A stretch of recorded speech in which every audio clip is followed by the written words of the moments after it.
Women junior doctor కేసులో కొన్ని ట్విస్టులు ఉన్నాయి. నేను రీసెర్చ్ చేసిన ప్రకారం కొన్ని విషయాలు మీ ముందు తీసుకుని వచ్చాను. ఒక ఇండియన్గా నా వాయిస్ నేను రేజ్ చేస్తున్నాను. మీరు మీ వాయిస్ రేజ్ చేసి మీరు సపోర్ట్ చేయాలనుకుంటే జస్టిస్ అని కామెంట్ చేయండి. సరే, పాయింట్ లోకి వద్దాం.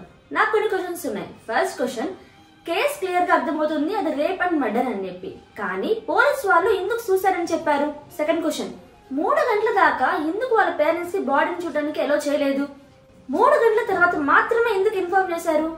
మమతా బెనర్జీ గారు వెస్ట్ బెంగాల్ కి సీఎం, హోమ్ మినిస్టర్, అలాగే హెల్త్ మినిస్టర్ కూడా. ఆమె కంటే పై వాళ్ళు ఇంకెవరూ లేరు. మరి అలాంటప్పుడు ఆమె జస్టిస్ చేయకుండా జస్టిస్ చేయమని ప్రొటెక్ట్ చేయడం ఏంటి? ఫోర్త్ పాయింట్, క్రైమ్ జరిగిన సిచ్యువేషన్ దగ్గర సీజ్ చేయాలి, కానీ సీజ్ చేయకుండా అసలు ఏం జరిగినట్టుగా నెక్స్ట్ డే రినోవేషన్ స్టార్ట్ చేయడం ఏంటి? పోలీస్ వాళ్ళు అలా కోర్టు వాళ్ళు రియాక్ట్ అయ్యారా? మెడికల్ హాస్పిటల్లో ప్రతి చోట కూడా సీసీ కెమెరాస్ ఉన్నాయి, ఒక సెమినార్ హాల్లో తప్ప. అంటే దీని అర్థం క్రైమ్ జరగముందే పక్కా ప్లాన్ తో సీసీ కెమెరా సెమినార్ హాల్లో తీసేశారా? చివరిగా RG Kar medical hospital principal mental పరిస్థితి బాగాలేదు, సైకోసిస్ డిసీజ్ తో బాధపడుతుంది విక్టిమ్ అని ఎందుకు అబద్ధపు నింద మోపాడు? క్రైమ్ జరిగిన తర్వాత సంజయ్ రాయే మెయిన్ ఎక్యూజ్ అని చెప్పి అరెస్ట్ చేశారు, కానీ దీని వెనుక చాలా మంది హస్తమే ఉంది. అయితే టీఎంసీ వర్కర్ తో పాటు 2 మహిళలను కూడా అరెస్ట్ చేశారు. దీంట్లో ఇన్వెస్టిగేషన్ భాగంగా 76 ఎక్స్పర్ట్ ఫొటోస్ ని పోలీస్ వాళ్ళు రిలీజ్ చేశారు. అయితే ఇద్దరిని మాత్రం సోషల్ మీడియా పోస్ట్ ద్వారా పట్టుకున్నారు. ఇంకో ఇంట్రెస్టింగ్ టాపిక్ ఏంటంటే, నిర్భయ మదర్ గారు ఒక స్టేట్మెంట్ రిలీజ్ చేశారు. మమతా బెనర్జీ గారు సీఎం అయి ఉండి జస్టిస్ చేయకుండా జస్టిస్ చేయమని ప్రొటెస్ట్ చేయడం ఏంటి?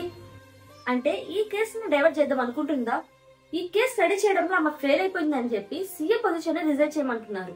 హాస్పిటల్ జరుగుతున్న మాల్ ప్రాక్టీసెస్ విక్టిమ్ కి తెలుసుకున్నందుకు ఆమె ఎక్కడ బయట పెడుతుందని చెప్పి అతి దారుణంగా రేప్ చేసి మర్డర్ చేశారు. మరోవైపు కొన్ని ఆసక్తికరమైన పాయింట్స్ కొలీగ్స్ రిలీజ్ చేశారు. ఏంటంటే ఇది సింపుల్ గా జరిగిన రేప్ అండ్ మర్డర్ అయితే కాదు, యాక్సిడెంటల్ గా జరిగింది కూడా కాదు. అంటే దీని అర్థం అసలు వాలంటీర్ కి సెమినార్ హాల్లో ఒంటరిగా పొనుగున్న విషయం తనకెలా తెలుసు? డ్రగ్స్ ఫోన్ రాకెట్ డిపార్ట్మెంట్ లో జరుగుతున్న విషయం విక్టిమ్ కి తెలుసు కాబట్టి ఆమెని ప్రీ ప్లాన్డ్ గా చంపి ఉంటారని వాళ్ళ కొలీగ్స్ అంటున్నారు. ఇంతకు ముందు కూడా ప్రిన్సిపల్ ఎవరైతే తన మాట వినరో, కొన్ని విషయాలు తెలిసి బయట పెడతారని బెదిరించారో వాళ్ళని పనిష్మెంట్ ఇవ్వడం జరుగుతుంది. అంతేకాదు అది ఫ్యాకల్టీ అయితే వాళ్ళని ట్రాన్స్ఫర్ చేయడం, స్టూడెంట్స్ అయితే ఎగ్జామ్ లో ఫెయిల్ చేయడం అయితే జరుగుతుందని వాళ్ళ కొలీగ్స్ చెప్తున్నారు. Victim engineering exam entrance pass అయినప్పటికీ కూడా మెడిసిన్ మీద ఇంట్రెస్ట్ ఉండటంతో తన మెడిసిన్ ఎగ్జామ్ ఎంట్రన్స్ రాసి తన కెరియర్ ముందుకు సాగుతుంది. అంతేకాదు తను చాలా హార్డ్ వర్క్ స్టూడెంట్ అని చెప్పి తన కెరియర్ మీద ఎంతో ఫోకస్ తో కలిగి ఉందని చెప్పి వాళ్ళ కొలీగ్స్ చెప్తున్నారు. సిబిఐకి ఈ కేసు ట్రాన్స్ఫర్ అవ్వక ముందు విక్టిమ్ పేరెంట్స్ పోలీసులతో ఇలా చెప్పారు, మా కూతురికి తెలియని విషయం మీద డిపార్ట్మెంట్ గురించి తెలిసిందని, ఆమె ఎక్కడ బయట పెట్టిద్దా అని, ఈ విషయం దాచడం కోసం ఈమెను ఇంతగా హింసించి రేప్ చేసి మర్డర్ చేశారని వాళ్ళ పేరెంట్స్ చెప్తున్నారు. నాకు తెలిసిన ఇన్ఫర్మేషన్ అంతా కూడా మీతో నేను షేర్ చేశాను. అలాగే ఈ వీడియో చూసిన తర్వాత జస్టిస్ అని కామెంట్ చేయడం మాత్రం మర్చిపోవద్దు. See you next video.